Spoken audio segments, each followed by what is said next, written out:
So who do you want to talk about first, then? None of them.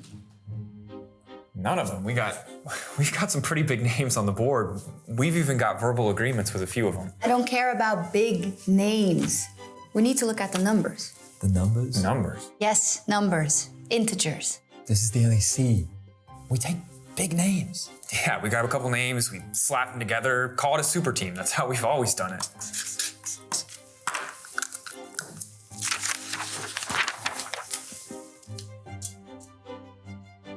Irrelevant. He played for Misfits, but he can't lane. Well, we're not looking at his laning right now. We're looking at his team fighting. He has a 15.6 kill share. Plus, with the right jungler, Jankos is available. MSI champion, the GOAT. He's the type of player that we need. I'm thinking Marcoon. Marcoon, he's barely had a good year in the LEC. We need a bigger name. This guy's just irrelevant. No, that's the top laner. I don't care about big names. What does Marcoon do? You want me to talk? When I point at you, yes? He ganks. He ganks. He ganks. He ganks. Look, 52 kills and assists across 19 games in the regular season of summer 2022, if you include the tiebreaker game. Combine that and you get... 2.5k plus A at 14. Wait a second, that's not quite right. You need to carry the one. We need the jungler that gets things done. And that's Marcoon with... 2.5k plus A at 14. Yeah, the numbers want Marcoon. The numbers don't lie. Who is this guy? That's Pete. Does Pete really need to be here? Yes, he does. So this is how it's gonna be. This is how it's gonna be. Look, start of the season, young gun hype. Maybe you get the people going, but we want to last more than 3 weeks. We need a name. We need Jankos. I believe in Marcoon. He got hard carried. You're not gonna find another bot lane that good. Easy. DOS? Exakick. If you wanted a French player, why not just get Reckless? French. He played for K-Corp. That's basically the same thing. But DOS, I mean, he basically handheld Dennick straight to the bench. In the right environment, he will deliver. Trust me. You're forgetting one crucial thing. We have no veterans, no experience, no leader. Well, you're gonna have to teach one of them. Teach. Yes, teach. Try with Marcoon? Perfect. This team is going to do great. Teams will fear us. We'll play Carrie's top lane. We'll play Sion. We'll have a champion Ocean in the bot lane. We'll play Zeri. The SK era has begun. Yeah, cool.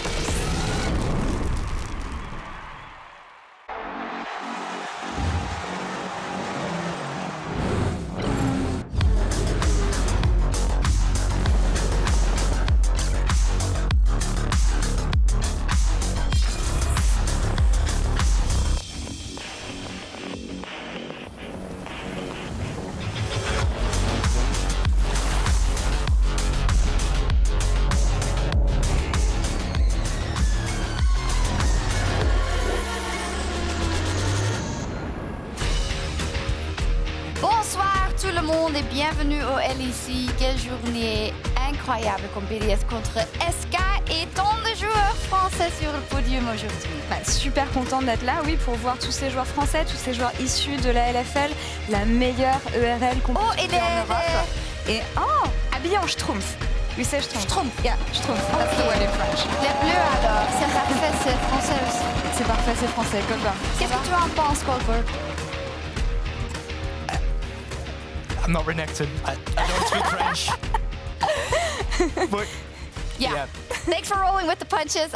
You might be wondering why. Oh, where's Baguette actually? Where'd it go? I threw it away. We benched it. Oh, damn. But there's so many French players today, and we thought it was appropriate to kind of highlight it because, it's pretty cool to see how many French players are finding their way to the big stage. I mean, hopefully we have EMEA Masters on right now. We will prove our dominance once again. But yet again, we said it. So many players coming from the LFL, and I'm looking forward to see what they're going to display on stage today, SK and BDS especially. Let's start with BDS indeed. BDS has just been unbelievable. They actually ended up winning spring regular season, which is a massive turnaround for the organization that was hanging in the last places last summer, Laura. It's really interesting when you look at BDS because last year they were failing so much, but they kept on trusting the same players and the same individuals, switching between the academy team and the main team to finally find the perfect mix. And GB, when you look at the improvements from winter to spring, to me it speaks for the fact that they trusted the right players, but also the org gave them enough time to shine to their best potential. It was really about finding the right puzzle pieces and like going back and forth with, well, initially with who they wanted last year, but then coming into this year with the puzzle pieces that they finally found and how they also improved with these puzzle pieces going from spring to from winter to spring, with the fact that they got so much more flexible with what they're already good at, to the point where we can play through Adam if we need to have a carry top laner, but we also know how to allocate resources towards the bot lane and play for Crowny down towards that bottom side. And when I look at this image here right now from the LFL last year, I remember the interview I had with Adam at the beginning of the year when he came back to the LEC, saying that being benched in a way was like a humbling experience in the sense that he needed to find his confidence again. And I'm happy to see orgs like BDS who give enough time for rookie players especially to regain this confidence and give the best that they can give right now. And this is exactly what we see in the LEC with this. Absolutely. We heard some of it in the hype video as well in terms of redemption story, also for someone like Crowny who has been around for quite some time, but oftentimes players that fall down to the LFL, and I don't want to use that in a pejorative way because it's actually awesome to play in the LFL, but still it's not the LEC where you would like to be if you want to get to that World Championship, and it's great to see indeed. BDS also offered us the full package, Goldberg, because they focused on competition, but they also made sure that the fans were roped in. I mean, let's be honest, going into the format we had right now, we were thinking that the likes of Astralis and BDS, they were the reasons why like 8, 9, and 10 wouldn't necessarily make it through. But not only did they step up from a player side in terms of how the gameplay was in the Rift, also with the content that they've been able to deliver, it's really easy as a fan to suddenly feel an attachment to this team because they are making an effort. And once again, not just in-game, but also outside of the game to present themselves and their personalities, and that's really easy to latch onto. Yeah, and I think it's important because, of course, you want to focus on the competitive aspect of things, especially in a competition like this, but I think hero building and brand building, just like the player entrance we saw from this player for the past 2 splits, for me it's important because this is what is gonna empower the players in the long run, and giving them a space to shine even outside the game, I think it's really underrated from teams. No, I agree, and I feel like we've seen them open up more and more on interviews as well, and they sourced a damn plane, like, and my grandparents, it's crazy.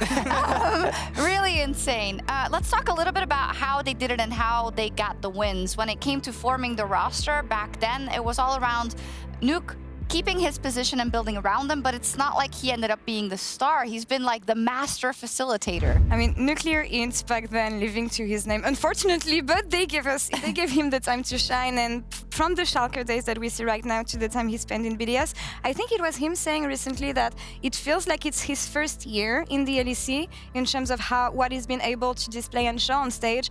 And again, to fall back on what BDS, the trust they give to their players over the year, I think it's important because right now when you see Nuke, maybe it's not the player we talk about the most, but for me he plays an important part within the BDS. I'll be honest, I was surprised when I saw that they prolonged the contract and built a roster around him in the beginning, because last year he did feel lackluster and he was quite often on some of the melee champions trying to make a difference, but it's not like he could get the priority he does now when he's playing the range mages instead. His Asir this split has been absolutely phenomenal because he gets priority that allows Sheo to play for whatever side of the map that they need to, and then he's a reliable late game carry. So Nuke just became this incredibly flexible piece that kind of bridges pressure from mid lane into the other win conditions that BDS has as a team. And I want to focus a bit more on Sheo here, especially because the coaching staff often talks about him as the puppet master of the early game for BDS. When we look at this game specifically, Elise versus Lee Sin matchup, the fact that he knows that Lee Sin won't be able to contest vision, places a ward here on blue buff,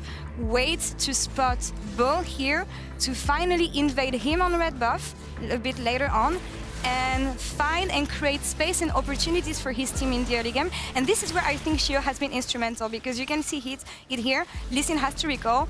A bit later, they're going to be able to find the first blood on mid lane. And this is what Sheo has been doing so far, finding space for his laner, being active in the early game, and counter jungling a lot. And he did this straight when he joined the LEC as well. Already from Winter, we started seeing it where BDS would rally around and pretty much always look for a level 1 invade or some sort of play. But they've only gotten better with it. They've built on the foundation they already had with players, and the fact that they're doing it with a rookie like Sheo as well, who's rallying the early game, I mean, that's super impressive, right? It's great to see, but it remains to be seen if that potential will also find its ways into the best stuffs. They didn't have the result that they wanted at the end of Winter, and the question will be, can they make a deep run? And I think a similar question has to be asked to SK, because if we're honest to the development of SK, they did incredible things with the roster in Winter, and I know we were all very, very excited. Now, though, in Spring recently, they've lost 5 of their last 6 games, Goldberg. I think that's leaving us a little bit insecure about what we are to expect.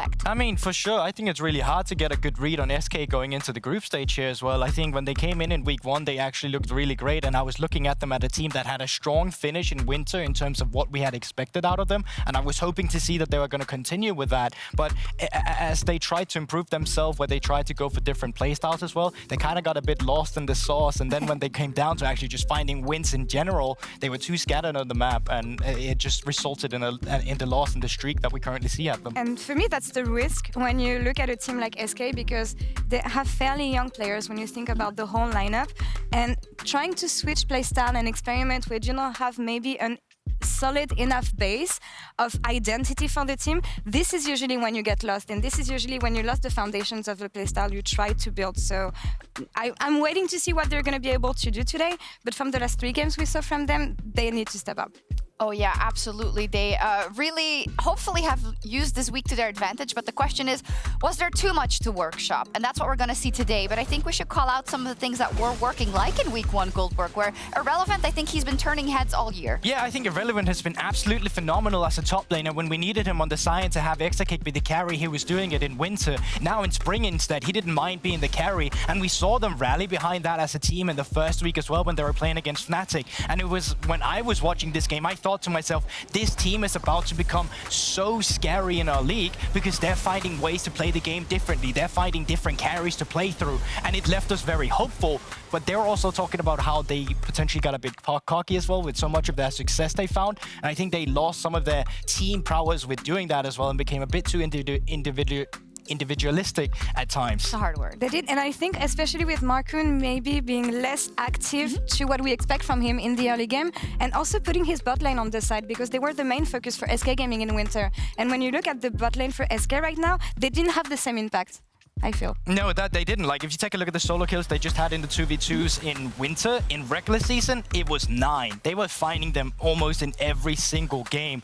You go into the Spring season now we had in regular, they only found 3. And it's interesting as well because they were so willing to be aggressive in Winter. And they were talking about Spring, we got too cocky, but we didn't see them get too cocky in the 2v2 where they were looking for the over-aggression. It was more like, once again, on the individual side where they just overextend. And I think we're really missing the fact that an SK bot lane can gain leads for themselves, Markoon jungle interference or not. And that 2v2 kingdom they had down there was really a reason they elevated so many of their games in Winter. And this is what we see in-game, but knowing these players and having been used to seeing them in the LFL, for me, they are what I consider like an emotional bot lane, in the sense that they need to be confident, they need to feel empowered to give the best of their ability.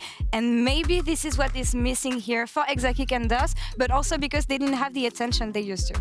maybe a very streaky team. We'll have to see if they can turn it around. Could be very important in terms of the first games of this best of series. It feels like when I hear you guys talking, it's a lot of trust in BDS just because of the proof of concept they've shown. Obviously, they ended in first place. And an SK who has that potential but has lost it a little bit. This is a story of can BDS finally continue with the consistency they had from regular season going into groups, because they didn't win a single series in groups in winter. And for SK, it's about overcoming the struggles that they had in regular seasons now moving forward into groups. So yes, of course, BDS are clear favorites going into today's matchup. All right, let's see if SK can flip the script or if it will be BDS that can keep their momentum going. Let's send it over to Dagda and Oshin for picks and bans.